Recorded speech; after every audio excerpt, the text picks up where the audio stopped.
Alright, what's going on, everybody? This is Z Street Youth here, back with a brand new video. Week 7 college football scoreboard. Can't believe we're already week 7 in. Already over a month into college football. Another exciting week, some big, huge top matchups with potential playoff implications. Let's get started. 16 Utah goes down to Arizona State. Now, as you can see here, Cam Rising is back. As you can see, he played awful. He was 16 and 37, 209 yards and 3 interceptions. In fact, I'm pretty sure he started off 1 of 9 with 2 interceptions. So I think Utah made a huge mistake here in playing him. Should have kept with Wilson, the freshman. And honestly, I think if they do stay with him, they win this game. I really think they're a better team than Arizona. But Arizona played a great game. Stunning upset, as at the top it says. They're now 5-1 and 2-1 in the Big 12. And Utah, previously the favorite to win one of the favorites to win the Big 12, is now 1-2. So kudos to Arizona State, though, for taking opportunity and running with it. Then we move to my favorite game, Texas and Oklahoma. Texas, the 1 seed, Oklahoma, the 18 seed, and it was a blowout. See, Texas scored 21 points in that second quarter. They won 34-3. Quinn Ewers didn't even play very well. He missed a lot of open receivers that could have been more touchdowns. Like 65-yard bombs that he just overthrew or missed. But the Texas defense, I think, at one point forced 3 turnovers, so 3 fumbles on 3 straight possessions. Now, people are saying that Oklahoma has a lot of injuries. Their top 5 receivers are down. Blah, blah, blah, blah, blah. Irregardless, Texas still blew out Oklahoma, as I predicted. I actually predicted it to be 42-13. I gave them more credit than I thought they deserved, because they couldn't even score a touchdown. In fact, after that first quarter, they did not get past the 50-yard line until the fourth quarter. And as I've said before, I think Oklahoma is extremely rated. I think they will not finish the top 25 this year, and they might not even finish above 500 win percentage this year. And in fact, I might think that being the SEC is going to be bad for them. I think they're going to become a subpar SEC team and will not be good for a long time. I think they're going to become a substandard program, similar to Arkansas and Auburn and Florida at this point. That's just what I think is going to happen.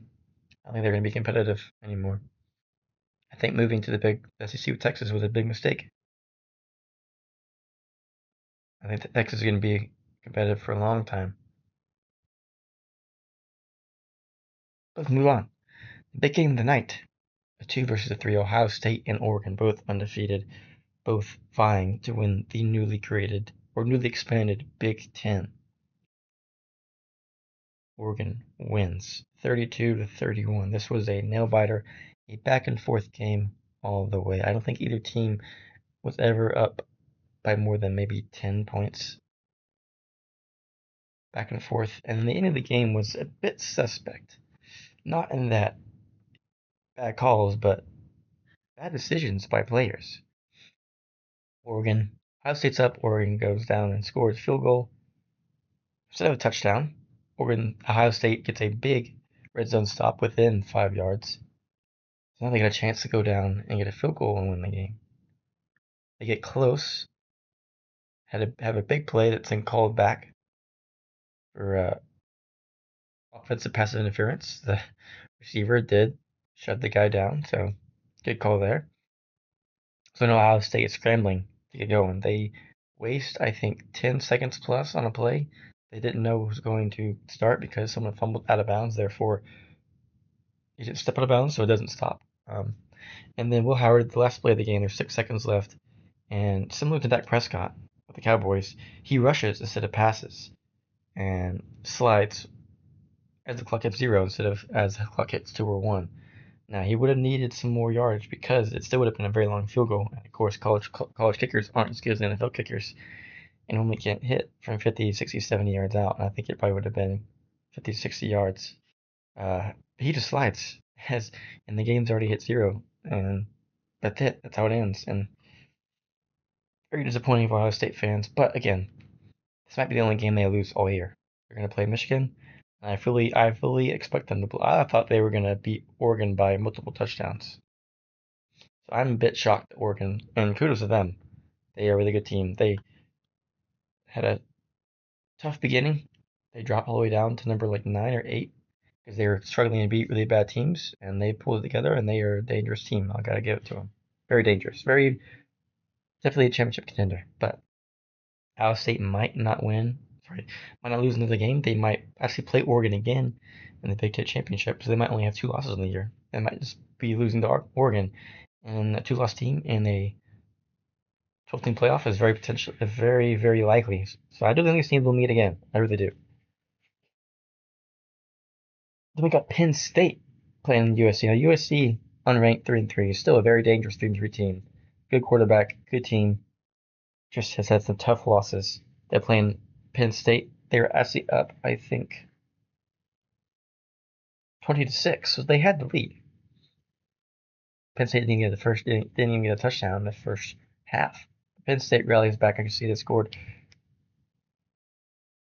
24 points in the second half, and then the field goal in overtime.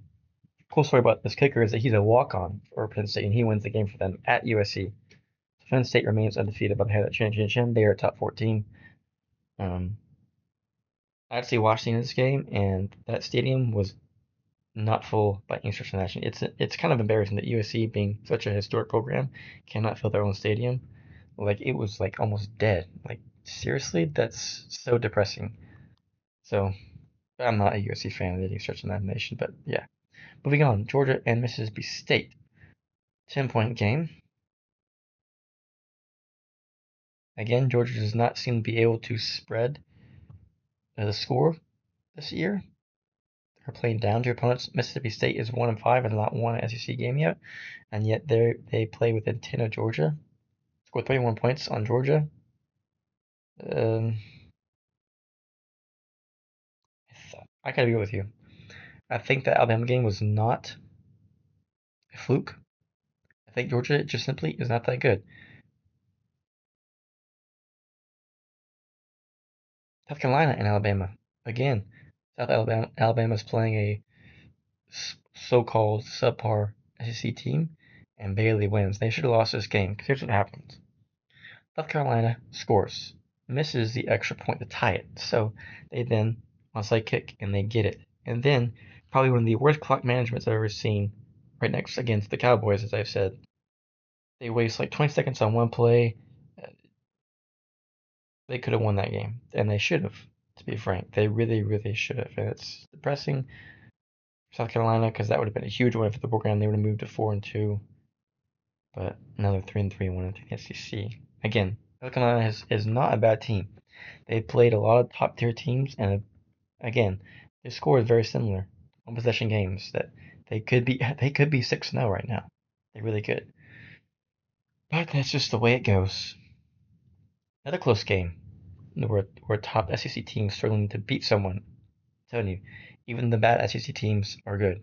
Put Florida, put South Carolina, put Arkansas in ACC. They can win every game. Tennessee pulls out in overtime and wins 22-17. This was in a big game in overtime. Ole Miss at Death Valley at night. They fall in overtime as well. 29-26. LSU gets off a huge win. They are now 5-1 and 2-0 in the SEC after being predicted to be one of I would say the top 5 programs in the SEC. They are now looking as one of the best, up there with Tennessee and Georgia and Texas. They're the real deal. Ole Miss falls to 5-2, is now 1-2 in the SEC. They are in some trouble. If they want to make the playoffs, I think they're out of the playoffs. To be real with you, I really do. It's over for them. Clemson and Wake Forest, no shock there. Wake Forest has never been good at football. They fall 49-14.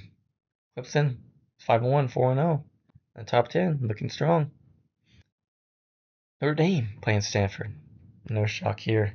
Notre Dame is getting into gear after losing to Northern Illinois. They're 5-1 and 3-1 at home. 49-7, a beatdown. Iowa State and West Virginia, 28-16. Iowa State is 6-0, 3 in the Big 10 and 3 in the Big 12. After not being ranked this season, they look like the best Big 12 team by miles. Miles. Arizona and BYU. Arizona has had a not so good season after being projected as one of the top Big 12 teams. They have struggled. They're 3-3, 1-2 in the Big 12. Their defense, I think, is their biggest issue. Noah Fita was 26-52, so about 50%. 52 passes is insane, by the way. But BYU, again, another team that was not projected to do anything in the Big 12, is now 6-0 and 3-0. So I think it's going to come down between Iowa State and BYU as the best teams in the Big 12. And I think there's a big gap between those two teams and everyone else. They win 41-19 and they blow out Boise State and Hawaii. As you all know, if you don't know, Hawaii is a team that I chose to play as in my college football dynasty, where I take a team that's really, really bad and try to build them into a powerhouse. We play as Hawaii, so if you haven't watched any of those videos, be sure to check it out. Some really great games, some awesome endings. But anyways, in real life, they're not so good. 2-4, 0-2 in the Mountain West. And Boise State, again, with a dominant performance, 28-7. Alshon Jeffrey, 31 carries for 217 yards. Insane. That's a big game for Colorado. Love them or hate them. They're prime time. Pun, by the way. Playing number 18, Kansas State. Kansas State wins 31-28. 3-point game. Very, very close. It could have gone either way. Colorado moves to 4-2 and still 2-1 in the Big 12. But the big, big bad news for Colorado is that their star player, one of the Heisman favorites, two-way player, Travis Hunter, got hurt, did not return for the game. So that would be a huge, huge loss if he's out for a lengthy amount of time. Pretty huge. Really bad for them. Missouri, coming off a blowout loss to Texas. That's why they dropped from the top 10 all the way down to 21. Play UMass. Give me game 45-3. What are you going to do? California and Pittsburgh. Pittsburgh just barely remains undefeated after not scoring in that second half. Holds on to win by 2 points, and they remain undefeated. Illinois, just inside the top 25 after losing. They win against Purdue by 1 point. Sack on a 2-point conversion has them beating Purdue, who's 1-5 and now winless in the Big Ten. So not a good game for Illinois, but hey, they still pull out the win. Let's go ahead and check the new rankings. Should have updated by now. And it has. So Texas remains at number 1. Luckily, a lot of people thought that whoever won the Oregon and Ohio State game move up to number 1, but Texas remains at number 1 probably because they blew out Oklahoma. Oregon moved at number 2, Penn State at 3, Ohio State only moving down 2 spots to 4. Again, that was a close game either way. So rightfully ranked. The Big Ten now has 3 teams in the top 4. So if this was let's say this was still the 14 playoff, 4 Big Ten teams versus 1 SEC team. So the SEC is starting to lose its control over the top rankings. Georgia at number 5, Miami at 6, they're undefeated. Alabama stays at 7, LSU goes up 5, now in the top 10, very well deserved. As well as Iowa State in the top 10, also very well deserved. Clemson rounding out the top 10. Tennessee drops down 3 to outside top 10 as they continue to struggle against teams that they should not struggle against. Notre Dame down 1. BYU up to 13, 6-0. A&M is moving back up at 5-1. They're looking dangerous. They're looking strong. They might pull some upsets this year. That game against Texas may not be a blowout as I thought it would be. That might be a nail biter. Can't wait for that game to come back. Boise State up to 15, the top 15 for Boise State and the Heisman favorite, Alshon Jeffrey. They're 5-1. Indiana, one of the last remaining unbeaten teams at 6-0 that probably no one in the world predicted except for probably Indiana players and the coaching staff themselves. They're at 16. Kansas State is at 17. Ole Miss drops 9. all the way down to 18 at 5-2. Missouri at 19, so back in the top 20. Pittsburgh in the top 20 now, 6-0. SMU surprisingly 5-1. Another really, really good a team that could win the ACC. I'm telling you right now. 5-1 at 21. Illinois at 22. And Army and Navy finally get ranked, both undefeated. Here's the thing: if they remain undefeated and Army and Navy play in the Army and Navy bowl game, or there's the rivalry game, undefeated, one of them goes to the college football playoff, that would be utterly insane. Personally, I've only really watched Army play because they do the triple option, so they get like 400 yards a game rushing and then maybe only 30 passing. I think Navy is more of a traditional football team. That's going to be a crazy game, regardless of if they start losing games or not. Michigan stays at 24, still ranked in the top 25. Receiving votes, Vanderbilt, who also won against Kentucky. It was like 2017, so another nail biter for them. They continue their winning ways. Nebraska, Arizona State, Oklahoma State, Washington State, all just outside the top 25. So Utah dropped, rightfully so. Again, they should not have started Cam Rising. And Oklahoma, rightfully so, dropped. One more thing before we go. Let's go to the season leaders and see that gap. Jackson Dart takes over number 1 passing yards versus Cam Ward. He's now up by over 100 yards. Cam McCord's up there. You know, I bet after that game, Ohio State fans might be saying, maybe we shouldn't have gotten rid of Kyle McCord for Will Howard. Maybe we should have kept him. Just saying. Rushing. Look at that gap. About 300 yards between him and number 2. Pretty impressive. Pretty impressive indeed.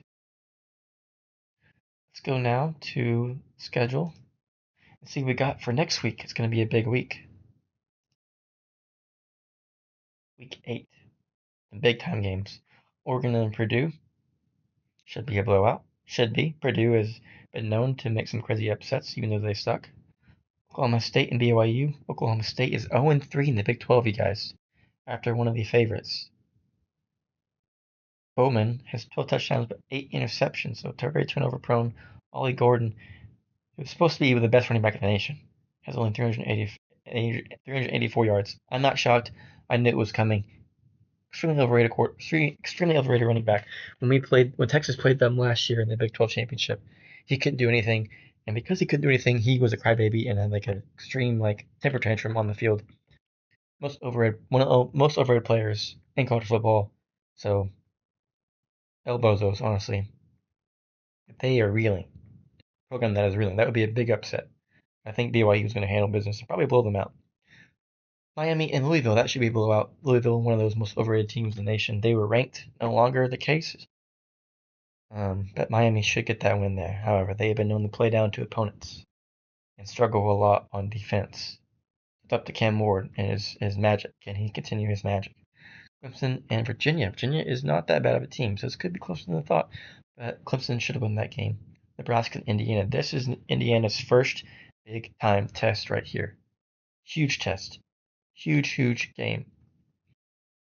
So we'll see if Indiana continue their undefeated ways or they'll get upset by a pretty good Nebraska team.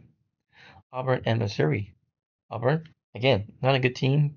0-3 in the SEC, but they can make it close. So we'll see if Missouri drops one. East Carolina and Army. I'm predicting another big win by Army. Should be. Alabama and Tennessee. This is a big game. We all know Tennessee had that big upset against Alabama. Was that a year ago or 2 years ago? I forget. But that was a huge game for Tennessee. Tennessee, both teams need this win badly. Alabama should be undefeated right now. As probably should Tennessee. They should both be undefeated. They both lost. Tennessee losing to unranked Arkansas. Alabama losing to unranked Vanderbilt. So now having 2 losses is much more. This game implication is much bigger because now whoever loses this game will have 2 losses and the SEC instead of 1, and will probably may not make the SEC championship. Therefore, may not make the playoffs. This is a really big game for both teams. They want to make the playoffs. Because again, they should be undefeated, and then 1 loss, they still might make the playoffs. But Yeah, the SEC is just so good that it's crazy. Notre Dame and Georgia Tech. Georgia Tech was ranked at one point. They're not a bad team. This might be another battle right here. I really think it might be. It could go either way. Michigan, Illinois, another game that might go either way. Michigan's playing a lot better though, but we'll see who wins that one. Going to be a good game right there. Charlotte and Navy, that should be a blowout. Charlotte is garbage. A&M and Missouri State. If A&M continue their ways, their quarterback continue to play well, this could be a blowout. Really could. LSU and Arkansas. As we all know, Arkansas beat Tennessee. It's going to be in Fayetteville. Could Arkansas do it again? They would. If they do this again, they would be 5-2 and 3-1 in the SEC. That'd be huge for the program. That'd be absolutely huge if they could get this win right there. Might even get them ranked. Never know. Georgia, the big game of the year. Georgia and Texas. I think Texas is going to win this game. It's in Austin. I think they're better. I think Texas is the best 2A team. They got one of the best the best defense in the nation, and a good offense, regardless of what quarterback is playing. I think that was that first game jitters for Quinn Ewers being off for 2 weeks. I think that this game is when he shows out and shows why that he is still one of the best quarterbacks in the nation. I think that Texas wins this game by multiple scores, maybe even multiple touchdowns, and pulls away late. I hope. I think Texas is the best team in the nation by far, in my opinion. And from what I've seen from Georgia, unless they just have a great game and finally pull it together this game, I think Texas is the better team by far. I think if Texas can get Carson Beck to start interceptions, like he has been in the past couple of weeks, golden. But we'll see what happens. UCF and Iowa State, that should be a blowout. So glad that Iowa State. I'm so glad that UCF is no longer good. One of the most obnoxious fan bases in college football. Iowa State undefeated right now. They could be a top 4 team if they go undefeated and win the Big 12. Just saying. Kansas State playing West Virginia. This could be another close game. Another potential upset. 17 versus a 3-3. But still, decent teams. However, as we see the quarterback West Virginia is only 8 touchdowns and 6 interceptions. Yikes. SMU and Stanford. This should be a pretty good game for SMU. They should beat Stanford. They should. And I hope they do. And they would remain undefeated in ACC play. Continue a really, really good season. So really glad for SMU. So some good games, some big games coming up. Not as big as this week. But you never know.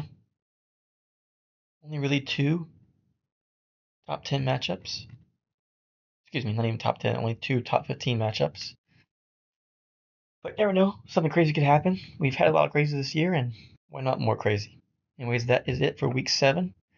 If you enjoyed the video, leave a like. More content, subscribe as well.